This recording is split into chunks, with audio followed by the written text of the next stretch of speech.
अंग धर समान, सभी अंग समान होंगे तो सर्वांग सम होगा। किसी भी आकृति के सभी भुजाएं एक दूसरे के बराबर हो जाए, यानी कि वो एक दूसरे को पूरा का पूरा ढक ले। जैसे ये एक हथेली है, दूसरी हथेली, दोनों हथेली एक दूसरे को क्या कर रही है, पूरा का पूरा ढक ले रही है, तो ये दोनों हथेलियां क्या कहलाएंगी, सर्वांग सम कहलाएंगी। इसी तरह ये एक वृत्त है, ये दूसरा वृत्त है, ये दोनों वृत्तों को अगर आपस में से ढका गया तो दोनों पूरा का पूरा क्या किए, ढक लिए, तो ये दोनों क्या कहलाएंगे, सर्वांग सम।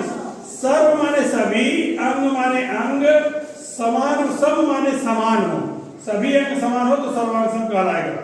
इसी तरह अगर हम ये वृत्त है इसको दो बराबर भागों में से मोड़े तो अर्धवृत्त एक दूसरे को पूरा का पूरा ढक ले रहे हैं, तो दोनों अर्धवृत्त क्या कहलाएंगे, सर्वांग सम। ये समलंब चतुर्भुज है दोनों, ये दोनों एक दूसरे को क्या कर रहे हैं, पूरा का पूरा ढक ले रहे हैं चारों ओर से, तो ये कैसे कहलाएंगे, सर्वांग सम कहलाएंगे।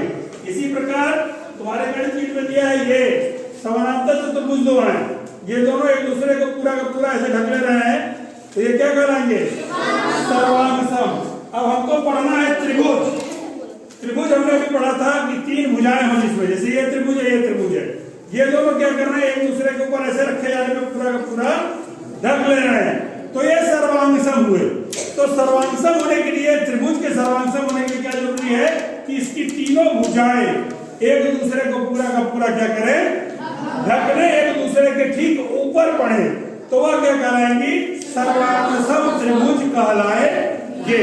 अब सर्वांग समता के लिए क्या नियम बना है कि पहला नियम यह है कि अगर एक त्रिभुज के तीनों भुजाएं दूसरे त्रिभुज की तीनों भुजाओं के बराबर हो तो त्रिभुज क्या होते हैं, सर्वांग सम होते हैं।